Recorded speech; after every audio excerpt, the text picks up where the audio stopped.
అందరికీ నమస్కారం.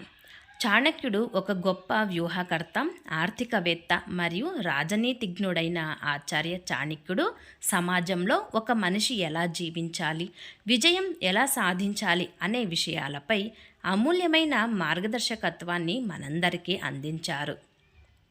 చాణక్య నీతి జీవితాన్ని సంతోషంగా ఎలా ఉండాలి, విజయవంతంగా మార్చుకోవడానికి ఎలాంటి సూత్రాలు తప్పకుండా పాటించాలి, జీవితంలోని ప్రతి అంశంలో మానవ సమాజానికి ఆచరణాత్మక విద్యను అందించడమే ఒక ముఖ్య ఉద్దేశం. చాణక్యుడు తన నీతి సహాయంతో చంద్రగుప్త మౌర్యుడిని సింహాసనంపై కూర్చోబెట్టాడు. చాణక్యుడికి కొన్ని ముఖ్యమైన నీతి సూత్రాలు తెలుసు. అవి మీ జీవితంలోని ఏ మలుపులోనైనా ఉపయోగపడతాయి. మరి ఆ విషయాలు ఏమిటో ఈ వీడియోలో తెలుసుకుందాం. దయచేసి ఈ వీడియో ఎక్కడా స్కిప్ చేయకుండా చివరి వరకు చూడండి.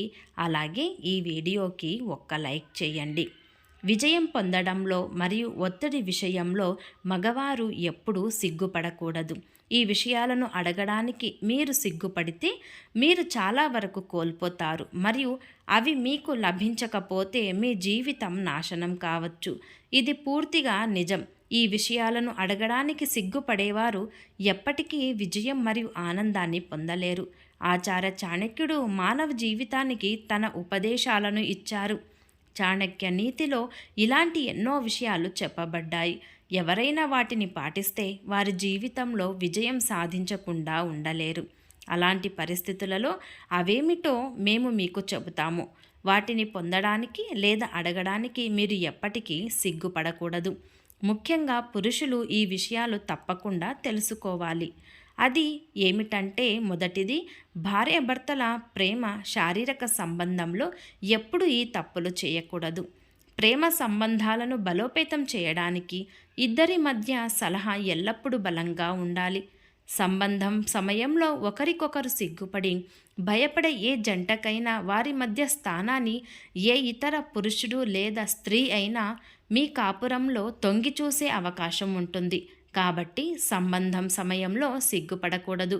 నిర్భయంగా భార్యాభర్తలు ఒకరినొకరు ప్రేమించుకోవడం వలన బంధాలు మరింత బలపడతాయి.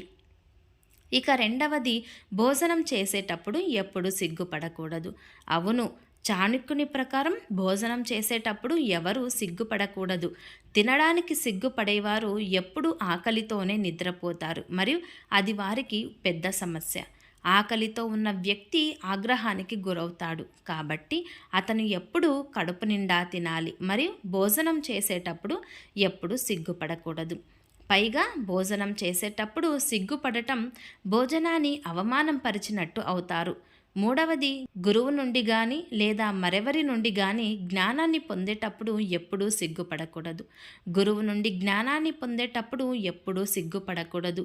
ఎందుకంటే గురువు ద్వారా పొందిన జ్ఞానాన్ని పొందే సమయంలో సిగ్గుపడే వ్యక్తి ఎల్లప్పుడూ అసంపూర్ణంగానే మిగిలిపోతాడు మరియు అటువంటి వ్యక్తి తన జీవితంలో ఎప్పటికీ విజయం సాధించలేడు. అందువల్ల అసంపూర్ణ జ్ఞానమే మీ అతిపెద్ద ఓటమి అని అంటారు. నాలుగవది, మోక్షానికి మూలం. ఆచార్య చాణక్యుని ప్రకారం ఎవరైనా మరొకరికి డబ్బు ఇచ్చేటప్పుడు వారు ఎల్లప్పుడూ తమ డబ్బును అడగాలి. తన సొంత డబ్బు అడగడానికి సిగ్గుపడే వ్యక్తి ఎప్పటికీ ధనవంతుడు కాలేడు. అటువంటి సందర్భంలో మీరు పూర్తిగా దివాలా తీయవచ్చు. కాబట్టి డబ్బు అడగడానికి ఎప్పుడు సిగ్గుపడకండి, ఎందుకంటే అది మీ డబ్బు. అందుకే ఆచార్య చాణక్యుడు ఈ సలహా ఇస్తున్నారు. అలాంటి తప్పు ఎప్పుడూ చేయకూడదు. ప్రతి ఒక్కరూ ఈ విషయాన్ని తప్పకుండా గుర్తుంచుకోవాలి. డబ్బును గౌరవించడం నేర్చుకోవాలి. లక్ష్మీదేవి చంచలమైనది కాబట్టి డబ్బును అనవసరంగా ఖర్చు చేయకుండా ఆపదకాలం కోసం దాచి ఉంచాలి. అప్పు అనేది మనిషి గౌరవాన్ని దెబ్బతీస్తుంది. కాబట్టి అతిగా అప్పులు చేసి భావోద్వేగాలకు లోనై నిర్ణయాలు తీసుకోకుండా బుద్ధిబలం, విచక్షణతో జీవితం గడపాలి. అప్పుడే ప్రతి మనిషి జీవితం ప్రశాంతంగా ఉంటుంది. ఈ వీడియో మీకు నచ్చినట్లయితే ప్లీజ్ లైక్ చేసి మీ ఫ్రెండ్స్కి షేర్ చేయండి. అలాగే మా కొత్త వీడియోస్ మీకు వెంటనే చేరాలంటే మా ఛానల్ని సబ్స్క్రైబ్ చేసుకొని పక్కనే ఉన్న బెల్ ఐకాన్ని ప్రెస్ చేయండి. ధన్యవాదములు.